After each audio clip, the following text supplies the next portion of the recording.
What true crime cold case just doesn't sit right with you? I don't remember her name, but I saw one on a cold case TV show that left me screaming at the detectives. Woman mysteriously vanished from her work without a trace, and they found her body a few weeks later. During this time, they showed interviews with her husband, who she married pretty recently, I think, and the way he talked about her was terrifying. He went on and on about how he hated her kids. They were taking her away from him. She wasn't allowed to be anyone else's, etc. Never made any sort of expression other than a blank stare. Near the end of the episode, he talked about how he slept with her urn every night and frolicked in the ashes every morning. He lied to her son that he lost the urn so that the kids wouldn't have access to their mom's memorial. His last statement was that he was glad she was dead cause it meant that nobody else could have her. The episode concluded with the narrator saying that they currently had no suspects. I mean, come on.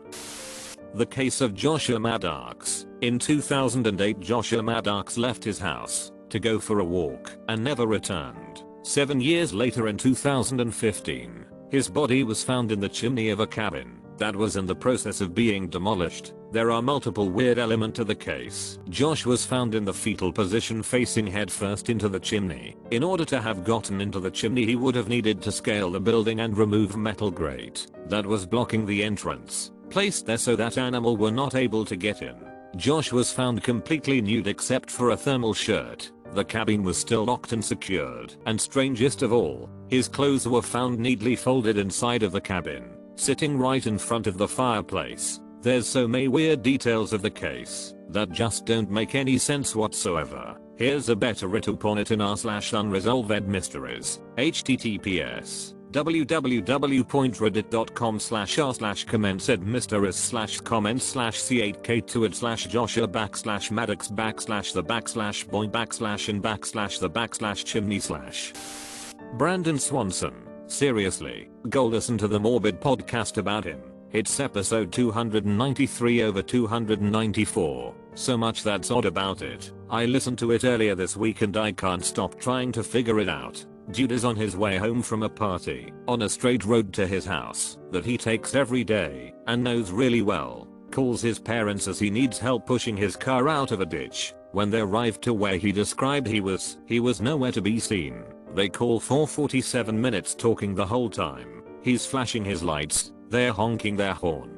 Can't find each other. The next day the cell phone records are pinged to a mast literally miles away, and when that road is searched, there's his car, but not him. The last thing they heard him say on the phone was "Osh," then the call went silent. No body was ever found. No possible explanation given.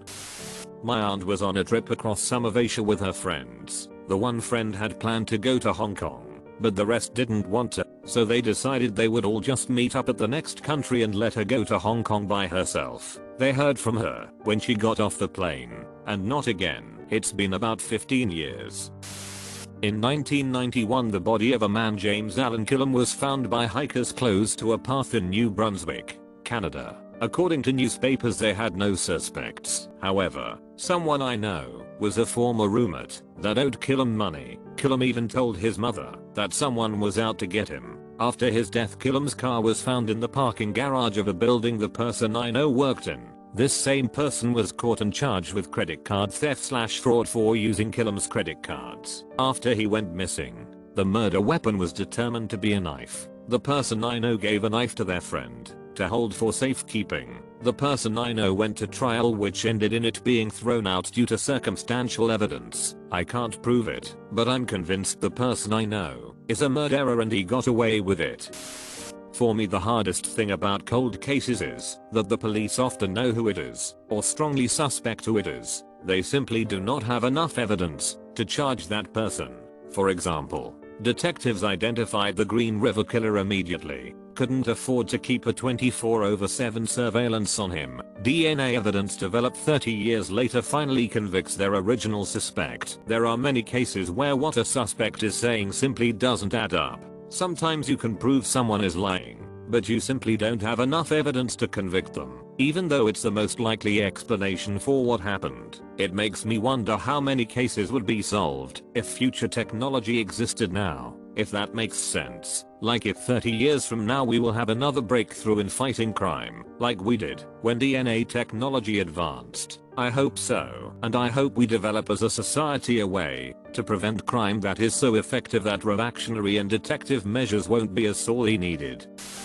I remember there was this case from a few decades back. Little boy disappeared for months. Town goes crazy trying to find him. Later an older man is found with a boy similar to the missing kid's description. Man says it's his sister's nephew that he got permission to take on the trip, but the kid seems to not quite be all there or something. I think he even days he doesn't know the man. When he's separated and questioned, they take him back to his family, the one who reported him missing initially, but the kid also shows no recognition of that family, and they claim his actions and habits are completely different, and that he's not the same.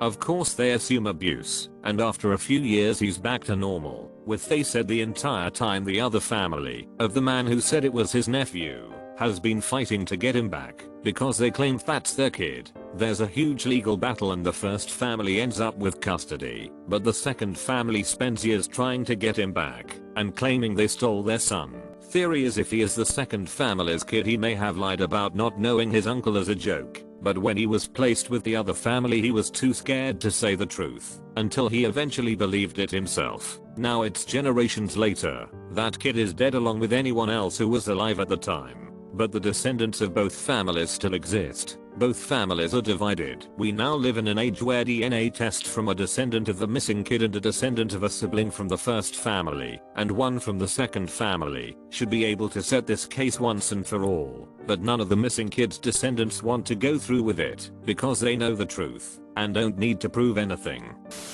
Alexandra Walcock, young nurse who went for a walk in Saskatoon, SK, Canada in 1962, and never came home. 2 weeks later she was found partially buried in a shallow grave a few blocks from her apartment. What doesn't sit right with me is her next door neighbor across the alley was a 48-year-old postal carrier who was involved with an infamous California murder case in the 20s. The 20s case was made into a Hollywood movie, but his name is never brought up in the 62 investigation, or now as a cold case. Even in a biography about the guy, the nurse's death is glossed over in a single sentence.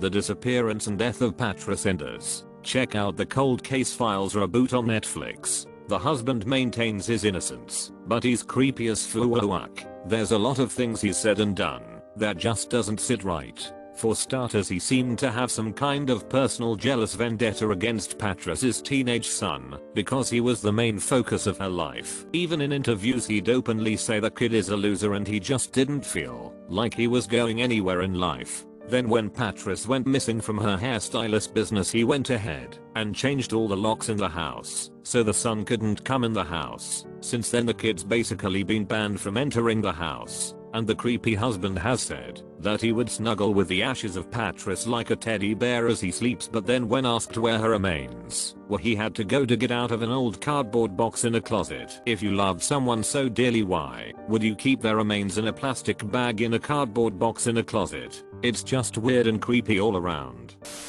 In Burari, Delhi, India, 11 members of a family were found hanged to death one morning. Completely normal family, ages varying from 15 to 70, as average as you can possibly be, active in the community, friends with everyone, neighbors involved in lives, yet no one alive had any idea. CCTV cameras around showed the 15-year-old boy coming down and going up with wires. I mean, if my father asks me to go and get wires I wouldn't ask it, just go and get the wires. Police found diaries with exact details of what to do for every member of the family, asking kids to use less mobile, asking women to make different dishes for dinner, asking girls in the family to look for husband. All of it was supposed to be told to the patriarch of the family by his dead father. I can understand that, but it was all written in the handwritings of girls aged 22 and 27, both college-educated working women.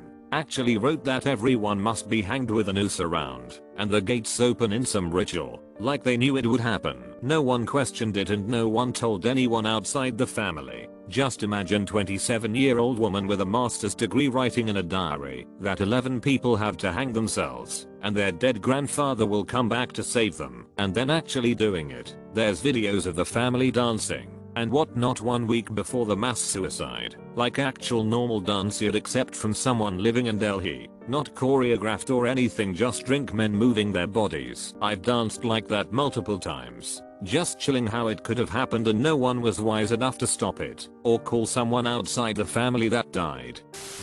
The deaths of Liz and Froon increased tremors. They were two young Dutch women who disappeared from a hiking trail in Panama. Some of their belongings and bones were found weeks and months later. The eerie part is that one of them had a digital camera and had been taking pictures of their hike. It showed them reaching the summit, then continuing down the trail, where it becomes much more treacherous. Then 10 days later there's a flurry of photos in the dark. Most of them showed nothing, but a few showed their surroundings and the bloody scalp of one of them. Their cell phones were also used to attempt emergency calls for several days. The case was never solved, and likely never will be. The two main theories are that one or both of them suffered an accident that incapacitated them, or some form of kidnapping/human trafficking gone bad.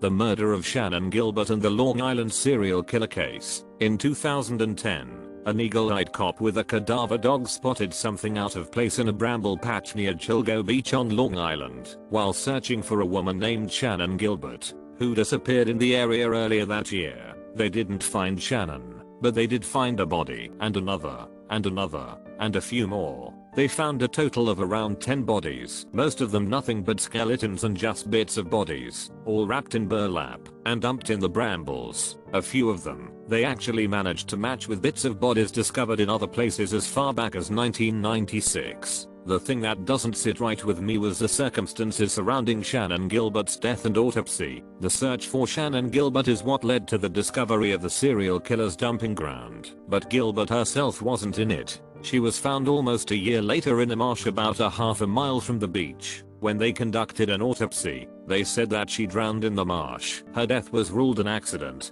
and the case was closed. This was despite the fact that she was reportedly running around at 4 o'clock in the morning banging on people's doors saying someone was after her, and she made a panicked 911 call saying as much before she fled into the marsh and was never seen again. Accident, right? Her family and their lawyers naturally called bullsh on this, and a second autopsy was performed where they found evidence that she was strangled, and the cops also left out the little detail that she was found face up, which isn't common for drowning victims. Furthermore, the cops sealed the 911 tapes from the night Shannon died, and her family's lawyers had to fight tooth and nail to get those tapes unsealed, and they found out that the cops weren't exactly telling the truth about the content of those tapes. Also, the cops' handling of the serial killer case didn't sit right with me either. James Burke, who was the Suffolk County Chief of Police at the time as well as the one in charge of the case, repeatedly blocked any and all attempts by the FBI to help solve the case, and was really otherwise not doing much to solve the damn thing.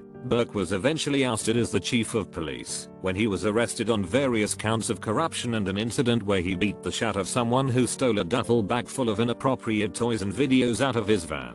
All these weird details, including a few, are left out because this thing is long enough as it is about this woman's murder, which led to the discovery of this serial killer, the weird police response to all of it, and just the general all singing all dancing show the investigation became. Just raises so many questions.